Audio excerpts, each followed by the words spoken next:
Эфирда яңалыклар вакыты, студияда Олсун Риева, исәнмесез. Бүгенге чаралышның төп темалары. Сораулар бар, шишелеш юк. Әлмәт халкы ярдәм эзләп телекомпаниягә мөрәҗәгать итүләрен дәвам итә. Вопрос еще к дворовой детской площадке. Просто в ужасном состоянии. Сколько обращались, и никто не хочет ее делать.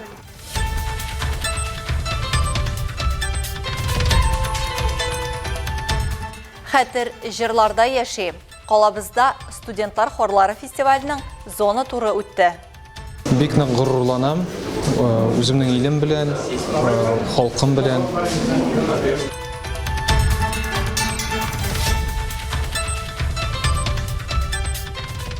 Заманча, кызыклы, үзенчәлекле.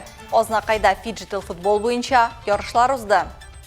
Былтыр біз өзіміз шушы турнирда екінші орында қалған ек. Быйыл енді яшьрәк малайларга уйнарга дип возможность бердик. Беренче тапкыр гына түгел, еш мондый мероприятияларда катнашабыз. Уңышлар да бар.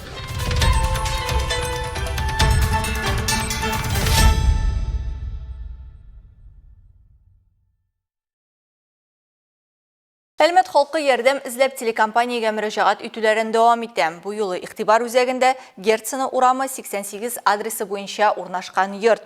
Биредә яшәүчеләр канализацияның исе, подъездның начар торышы, эшләмәгән чүп үткәргече, тротуарларда бозлавык һәм искергән балалар мәйданчыгына зарлана. Аларның зарын Алса Әхмәтҗанова ишетеп кайтты.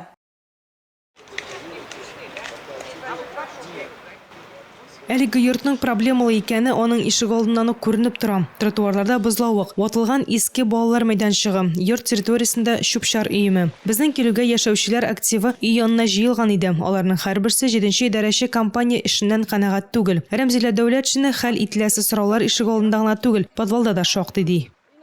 Лазит таракан невыносим. Нигенә эшләп карамадык, тараканнар басты безне. Эшкәртсәләр дә файдасы юк. Безнең подвалда бит су, идарәче оешма безне ишетми дә, эшләми дә. Безнең подвалны күрсәтүне сорыйбыз. Алар безгә ачкычны бирмиләр, үзләре дә ачмыйлар. Они ключи нам не дают, сами не приходят.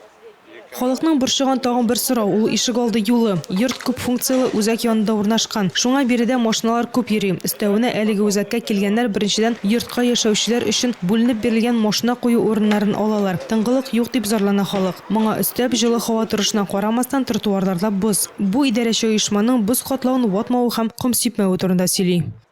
У меня сейчас вопрос по дворовой территории, которая, вот, как вы видите, вся во льду. На обращение к ЖЭВу они говорят, что это не наша территория. На обращение... Минем хәзер ишек алды территориясе турында соравым бар. Менә ул бозлавык, мөрәҗәгать иткәндә алар бу безнең территория түгел, ә күп функциялы үзәкнеке диләр. Ә үзәк җитәкчелеге безнең территория түгел ди. Һәм менә шулай интегәбез. Әбиләр, бабайлар монда йыгыла. Балалар мәйданчыгына карагыз, ул бик начар хәлдә һәм аны беркем дә карамый. Мин инде балаларны чыгарга куркам монда. И никто не хочет ее делать. Мне даже страшно детей выпускать. Йорт подъездларының чүп үткәргечләренең торышы да үзгәрешләр таләп итә. Үткәргеч тыгылганга инде 2 атна. Кадрлардан күренгәнчә, идарәче оешма хезмәткәрләре мәсьәләне шишәргә тырышып караган, ләкин эш барып чыкмаган. Хәтта чүп үткәргечне чистартырга тыгылган торба да шул урында калган. Фатирларда тараканнар барлыкка килүендә халык шул пычраклыктан күрә. Сораулар күп, җаваплар юк. Халык белән аралашканнан соң безнең төшерү төркеме хезмәт күрсәтүче идарәче оешмага мөрәҗәгать итте. Жители дома кормят бездомных кошек, и из-за этого появляются тараканы, которые подрядная организация обрабатывает каждые 2 недели. Тротуар вдоль МФЦ к нашей территории не относится. Подъездные электрощитки открывают сами жители, чтобы снимать показания, при этом же забывая их закрывать. Также по поводу детской площадки. Она будет обследована и отремонтирована. Алса Әхмәтҗанова, Рамил Базартинов, яңалыклар вакыты Луч Әлмәт телекомпаниясе.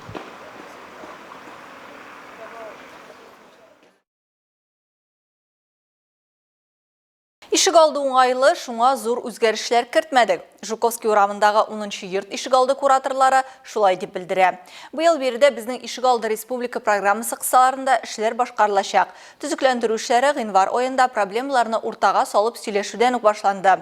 Хәзер белгечләр яшәүчеләр белән ремонт ясалачак ишек алдында очрашып, нинди үзгәрешләр булуы турында фикер алыша. Внутри в основном вот в этой площадке будем работать. Обновим вот эти все тротуары, они уже потому что непригодны. просмотрела. Программа кысаларында 6 төрле эш башкарыла. Бу юллар һәм тротуарлар төзү яисә ремонтлау, яңа яктырту баганалары кую яисә булганнарын ремонтлау, ком өслеге ясап балалар һәм спорт өчен җайланмалар кую, шулай ук эскәмияләр, чүп-чар өчен савытлар, хуҗалык көнкүрү җайланмалары кую, каты коммуналь калдыклар өчен мәйданчыклар булдыру яисә яңарту. Жуковский урамындагы 10-нчы йорт ишек алдында тротуарларны, машина йөрү өлешен яңарту планлаштырыла. Һәр подъезд янына эскәмияләр, чүп-чар ташлау өчен савыт куячаклар. Шулай ук спорт комплексы да урнаштыру планлаштырыла. В этом году мы добавим, получается, спортивный комплекс. Без спорт комплексы өстәргә ниятлибез. Ул менә шушы зонада булачак. Әлеге рәсемнәрне мин махсус алып килдем. Монда тулырак күрсәтелгән. Шулай ук балаларга үрмәләргә махсус җиһаз куячакбыз. Ул атынгычка каршы урнаштырылачак. Для детей маленьких, чтобы они там тоже лазили. Она будет вот напротив, получается, качели стоять. Үзгәрешләр парковка зонасында да көтелә. Аның төп өлешен башка җиргә күчерәчәкләр. Где у вас забор, там будет проходить у вас тротуар. Стоянка у вас будет в одну машину в ряд, то есть вдоль тротуара там будет в один ряд машин ставиться. Основную парковку мы переносим вот на это место. Видите, как расположены машины? Возле вашего дома будет вот так, чтобы вам понять. Парковка зонасын проектлаганда аны куркынычсыз итеп ясау мөһим. Шуңа юл аша үтүче җәяүлеләр тукталышы өчен махсус урын барлыкка киләчәк. У вас здесь будет зона безопасности небольшая. Сезнең монда кичкенә генә куркынычсызлык зонасы булачак. Машина юлдан барганда балалар аның алдына йөгереп чыкмасын өчен ясыйбыз без аны. Башта кеше шул ук куркынычсызлык зонасына эләгә. Аннары машиналар юкмы икәнне карый һәм алга таба юлын дәвам итә. Бу ГОСТ белән каралган. Шуңа без әлеге урынны ясарга мәҗбүр. По ГОСТу мы обязательно ее делаем, мы пройти не можем без нее. Исегезгә төшерәбез. Агымдагы елда Әлмәт районында барлыгы 51 ишек алды төзекләндереләчәк. Халык белән очрашуларның чираттагысы 3 апрель Ленин урамы 137 адресы буенча узачак. Ишек алларында эшләрне һава шартларына карап, апрель-май айларында башларга планлаштыралар.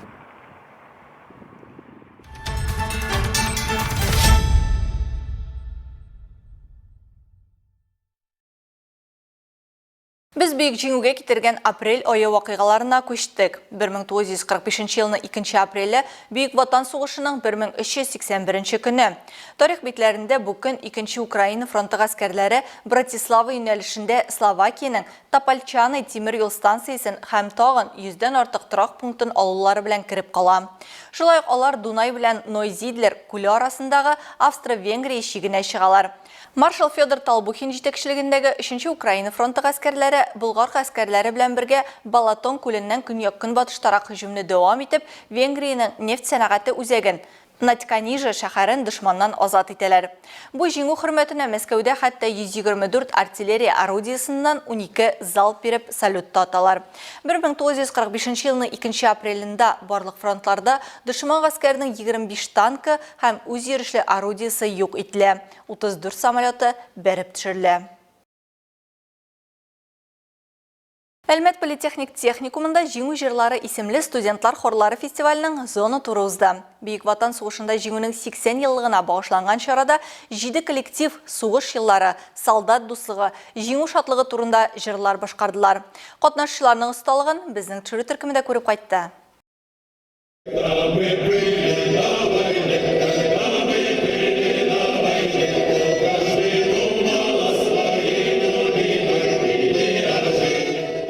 Батыр солдат, смуглянка, журавли. Сәхнәдән бер-бер артлы мотор моңлы җырлар яңгырады. Азнакай, Әлмәт, Баулы, Бөгелмә, Мөслим, Лениногорск, Сарма һәм Ютазы районыннан барлыгы 7 хор чыгыш ясады. Ачу тантанасында катнашчыларны Әлмәт районы башлыгы урынбасары Роза Әфләтунова сәламләде. Открытие это говорит о том, что студенты, молодежь, подрастающее поколение – это все те люди, которые будут чтить, помнить и благодарить всех, кто в годы Великой Отечественной войны ковал победу. Җиңү җырлары студентлар хорлары фестивален Татарстан Яңа гасыр республика иҗтимагый хәрәкәте 3нче ел рәттән үткәрә. Аларның төп максаты үсеп килүче буында тарихи үткәнгә хөрмәт формалаштыру. Алар өчен шулай ук студентлар арасында хор культурасын үстерү, яшь талантларны ачыклау һәм аларга ярдәм итү мөһим.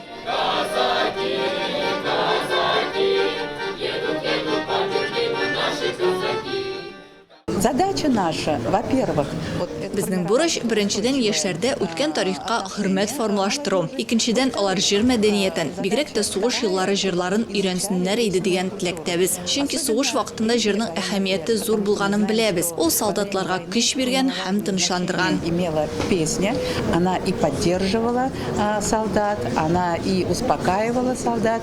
Помним былые славные битвы, марш заиграйте, старый забытый. Җыр һәрвакыт солдатлар белән янәшә атлаган. Ул халкыбызны илһамландыра һәм күңелләренә мәңгегә кереп кала.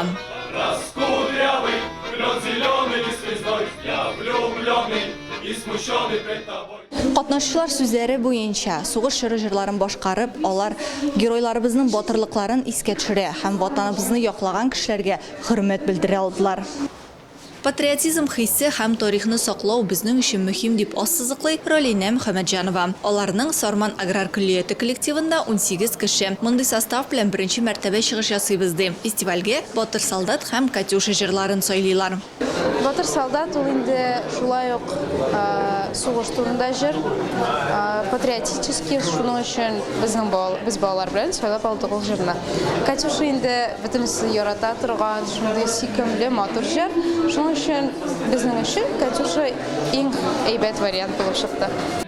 Балаларга бу җырларның барысы да якын икәне сизелеп тора. Әлмәт музыка коллективы хорыннан Булат Гәрәев җырның мәгънәсенә карап сайладык дип уртаклаша. Сугышта аның бабасы һәм бабасының сеңлесе катнаша. Башкарганда алар турында уйлыйм ди ул. Мин үз туганнарым белән бөтен тарихны истә тотып җырлыйм. Бик нык горурланам. Үземнең илем белән, халкым белән. Фестиваль кысаларында хор җитәкчеләре өчен остаханә дә узачак. Ә жюри фикеренчә, иң яхшы коллективлар 26 апрельдә Казанда узачак гала концертка юллама алачак. Нефтче мәдәният сарайында язгы сессия кысаларында Нота яшьләр симфоник оркестры концерты узды. Оркестр үз эшчәнлеген узган елның октябрендә мәдәни инициативалар президент фонды грантына башлады.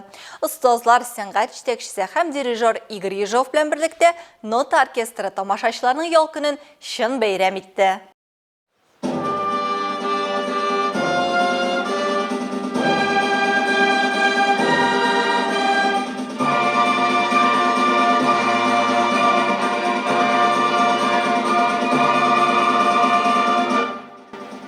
Оркестр үз эшчәнлеген агымдагы елның октябрендә башлый. Әлмәтнең яңа талантлар оркестры составында 70 кеше. Шул исәптән Әлмәт, Лениногорск, Ознакай, Түбән-Кама, Яршавылдан чакырылган кураторлар һәм остазлар. Инструментлар составы буенча яшьләр коллективы зур симфоник оркестрдан аерылмый диярлек. Калабызның булачак оркестры юлбашы булуга карамастан, һәр тамашачыга бу кичтәге югары мәдәният һәм музыка матурлыгына чумарга мөмкинлек бирде. Концертта Эдуард Артемьев, Джакомо Пуччини, Ханс Циммер, Петр Чайковский, Иоганн Штраус, Георгий Свиридов әсәрләре яңгырады.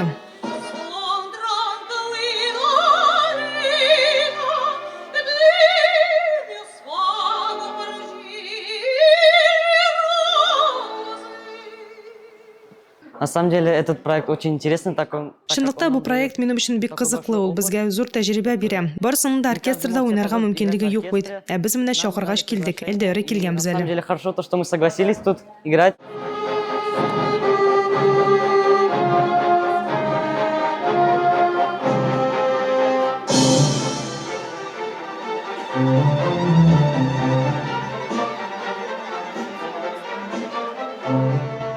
Мондый җитди иҗади хезмәттәшлек тәҗрибәсе яшь талантларны яңа дәрәҗәгә чыгарачак дип ышана оештыручылар. Оркестр чыгышыннан соң барлык катнашучыларны бүләкләү тантанасы булды. Аларга уңышлы чыгышлары өчен рәхмәт хатлары һәм сертификатлар тапшырылды.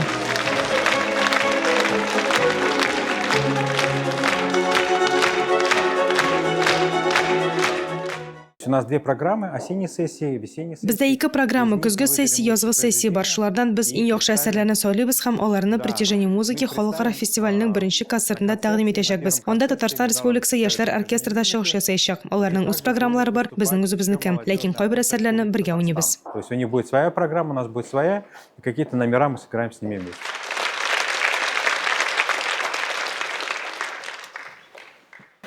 Нота яшьләр симфоник оркестрының планнары зурдан. Тарихи вакыйга шаһитләре булырга теләүчеләр өчен киләсе концерт 20 апрельдә узачак.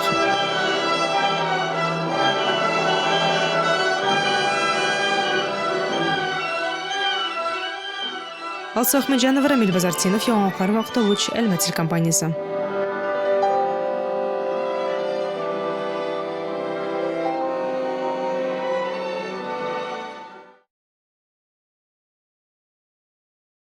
Заманча кызыклы үзенчәлекле.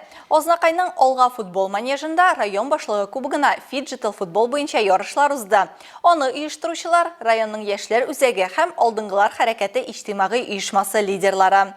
Көн дәвамына сузылган яңа төр форматтагы турнир хакында тулырак Илмир Шәрифуллина материалында. Татнефть компаниясы белән төзелгән футбол манежында ознакайлылар бик теләп шөгыльләнә. Бүгенге чарада да башка шәһәрләрдән һәм Ознакайдан барысы 13 команда катнаша. Әлмәт, Казан, Бөгелмә, Ознакай шәһәрләреннән килгән уенчылар виртуаль уенда, onlar өчен мәйданчыкта көч сынаштылар. Уен шарты буенча һәр команда составында 5 кеше. Кемдер беренче тапкыр катнаша, кемдер узган ел призлы урыннар яулаган. Без бүген 2 состав алып килдек. Безнең Ознакай командасы дип заявлять иттек, и Әлмәт командасы дип. Былтыр біз өзіміз шушы турнирда 2-нче орында калган идек. Быел инде яшьрәк малайларга уйнарга дип возможность бердек. Беренче тапкыр гына түгел, еш мондый мероприятиеларда катнашабыз. Уңышлар да бар. Я с Акчубы. Мин Актүбә бистәсеннән футбол белән 7 ел шөгыльләнәм. Футбол миңа команда уены булуы белән ошый. Уйныйсың һәм канәгатьлек кичерәсең. Чемпионатларда кубок утканым да бар. Татарстан и чемпион Татарстан. Турнирда катнашучыларны шәһәр башкарма комитеты җитәкчесе Илвир Габдрахманов сәламләде. Самый главный без травм, яхшы гына иттереп шу соревнованиеда катнашырга, матур иттереп уйнарга. PlayStation есть все условия созданы, и поле, и покрытие хорошее, поэтому огромное спасибо, что приехали. Уенчылар спорт осталыкларын һәм тәвәккәллекләрен күрсәттеләр.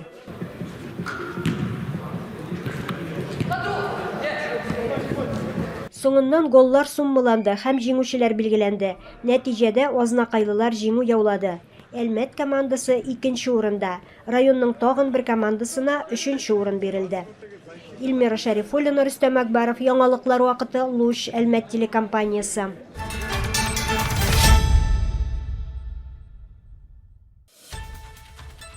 Бүгінгі шығарылышта шулар иде. Мин Алсу Нуриева һәм монтаж операторы Динара Гайнетдинова. Сезнең белән сау булашабыз. Исән сау булыгыз.